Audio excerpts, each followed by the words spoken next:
Oh itu hati-hati jangan terlalu dekat ya. Iya, nggak apa-apa. Oh sudah dilepas. Sudah, baru saja dilepas.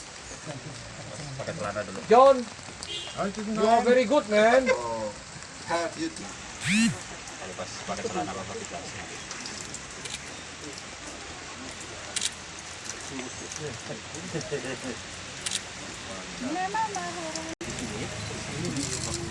Sudah lama Pak. Berapa lama?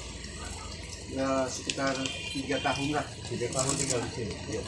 Sekarang tahun 30. Kita ke potongnya ya. Oh, dia tidak mau.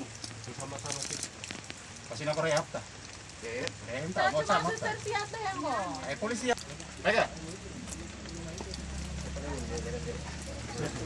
Garang siapa? Baik. Baik, sama. Masuk kan? Langsung pakai kita.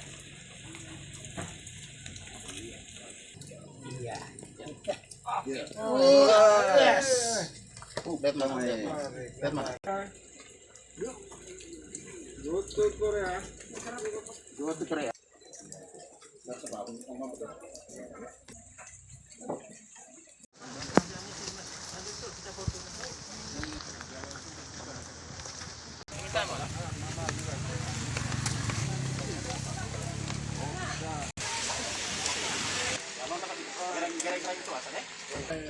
Mantap. Punya rumah bom di sini.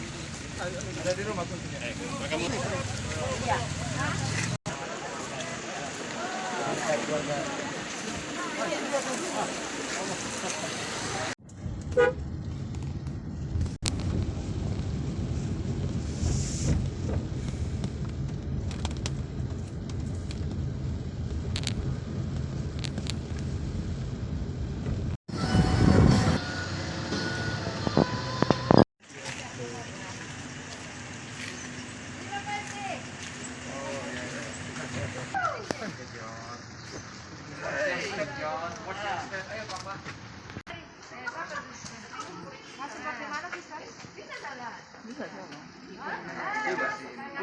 Iya, suster.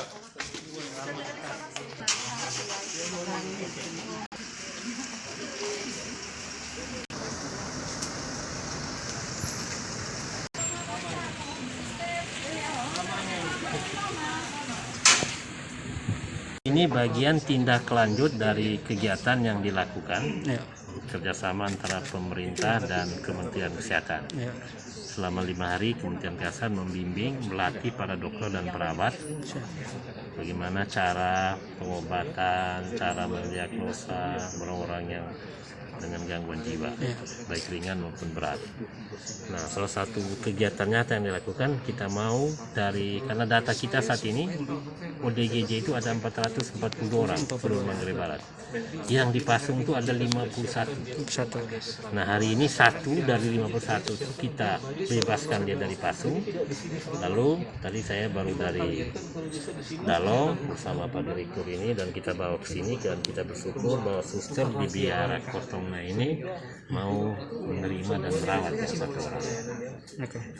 Jadi itu dalam upaya tadi bagaimana pasien yang sudah 18 tahun dipasung, dan hari ini kita bisa bebaskan untuk itu. Karena komitmen pemerintah daerah tahun depan tidak boleh ada lagi masyarakat Manggarai Barat yang dipasung. Karena mereka juga yang sakit ini punya hak yang sama untuk dilayani dengan baik oleh pemerintah. Target rilis pasung untuk tahun ini? Tahun ini ya kalau saya sih maunya kalau bisa tahun ini sudah tidak ada yang dipasung. Tapi kan untuk itu kan kita perlu misalnya kalau kita bebaskan dia dari rumah, di mana kita tempatkan dia, itu perlu persiapan. Nah, ada rencana kita ke depan. Nanti 1-2 hari kita mau coba omong ke biara yang ini kan juga dia mau bantu, yang mau bisa, misalnya dia bisa terima berapa, misalnya dia bisa terima 3, kita cari yang dekat 3 kita bawa. Kalau tidak apa-apa. Ini dalam bentuk langkah Ya, yang nyatanya untuk tadi kita nanti tanya, nanti saya minta dia kasih shelter sebelum kita punya klinik. Shelter itu maksudnya kita bagi regional, misalnya untuk kecamatan Komodo misalnya, salah satu puskesmas kita tunjuk sebagai shelter, misalnya untuk Komodo ini contohnya di puskesmas Benteng. Jadi satu ruangan di puskesmas disiapkan untuk merawat mereka semua di situ dengan perawat yang tadi dan dokter yang sudah dilatih. Ya sudah dibekali Pak. Nanti di daerah Lembor misalnya, mungkin untuk Lembor ini kita pilih satu kau di sini. Jadi begitu ada kita bawa kita sementara. Ya. Tapi tentunya mereka tidak bisa selamanya di puskesmas karena perawatan begini tidak 3-4 hari. Ya. Bisa 1 bulan, bisa 2 bulan, bisa 3 bulan. Nah kita berdua mungkin Tuhan berkat ada biara yang mau bangun urus ini terus. Nanti ya kita upayakan mungkin kalau memang tidak ada ya kita mungkin bangun klinik, semacam klinik saja, merawat khusus ya. Oh iya, jadi untuk penanganan gangguan jiwa di masyarakat ini kita akan melakukan peningkatan pelayanan kesehatan jiwa. Kita sudah lakukan pelatihan untuk dokter, perawat, dan juga kader-kader kesehatan.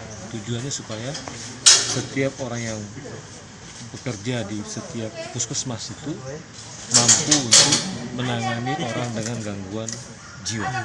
Jadi semuanya bisa datang dan kemudian mendapatkan pelayanan di sana. Terkait dengan kekurangan-kekurangan yang mungkin ada selama ini juga kita akan tingkatkan, termasuk dalam hal ini kita akan supaya rencana pengadaan kebutuhan obat supaya semua orang yang perlu obat juga tetap dapat, keteraturan makan obat bagi pasien, ketersediaan obat, itu semua menjadi perhatian kita. Harapannya untuk ke Kabupaten Manggarai Barat ini sendiri Pak? Nah, untuk Kabupaten Manggarai Barat ini sendiri kita harapkan dengan komitmen yang sudah disampaikan oleh pimpinan daerah, oleh Bapak Wakil Bupati yang langsung menyatakan bahwa Manggarai Barat akan bebas pasung pada tahun ini juga. Jadi kita sudah lihat ada catatannya 51 orang dipasung.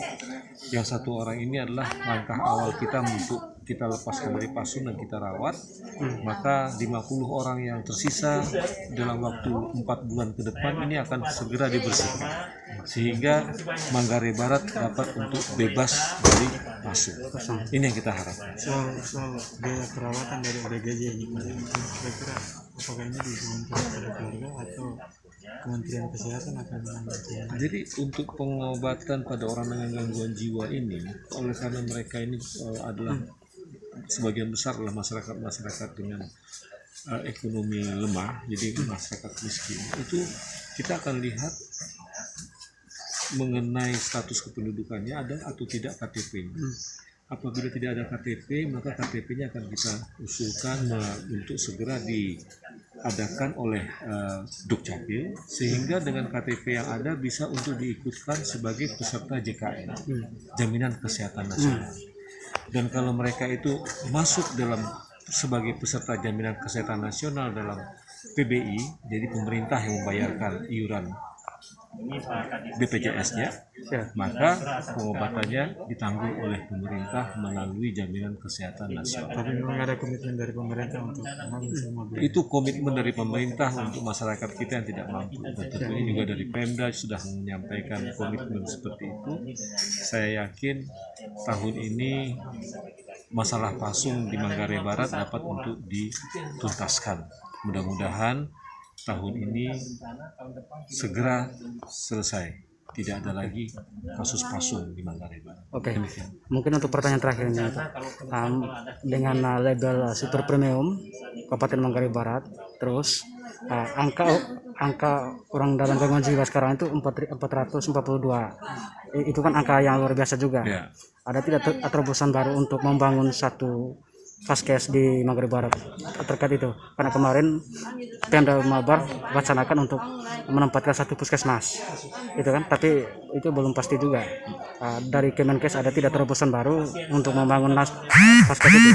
Jadi kalau kita sekarang ini dengan jumlah yang ada sebanyak 440 orang dengan gangguan jiwa dan kemudian ada sekitar 27 puskesmas kita di Manggarai Barat ini, itu sebenarnya kita tingkatkan kapasitas pelayanan di setiap puskesmas dan itu mampu untuk menjangkau pelayanan, sehingga walaupun kita ini dengan adanya predikat sebagai pariwisata premium untuk Manggarai Barat, ketika kita sudah tingkatkan kapasitas dan kompetensi daripada fasilitas pelayanan kesehatan tingkat pertama yang di puskesmas, itu segera kualitas pelayanan kesehatan juga meningkat.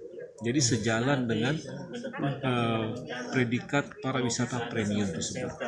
Sebab masalah kesehatan ini sebenarnya yang paling utama adalah bagaimana fasilitas pelayanan kesehatan tingkat pertama tersedia dan mampu melayani seluruh lapisan masyarakat, termasuk para wisatawan. Sehingga dengan adanya peningkatan kompetensi ini jelas mendukung sekali kepada tujuan utama pemerintah pada saatnya itu mendorong para wisata premium yang ada di Manggarai Barat. Ya, oke. Maksudnya begini Pak Direktur. Ada juga rencana dari Direktur Kesehatan untuk membangun satu fasilitas kesehatan khusus untuk orang. Ya, itu. Jadi kalau kita membuat suatu fasilitas pelayanan khusus, sebenarnya kita melanggar HAM karena kita membuat perbedaan. Justru kalau kita menyatukan ini dalam satu pelayanan umum, maka semua orang mendapatkan pelayanan yang setara, tanpa diskriminasi. Karena itu kita mengarahkan supaya pelayanan setara dan berkualitas ini, baik orang dengan gangguan jiwa maupun orang dengan penyakit lainnya harus mendapatkan kualitas yang baik. Karena itu fasilitas pelayanan kesehatan tingkat pertama ini yang kita dorong, kita tingkatkan kompetensi. Terima kasih.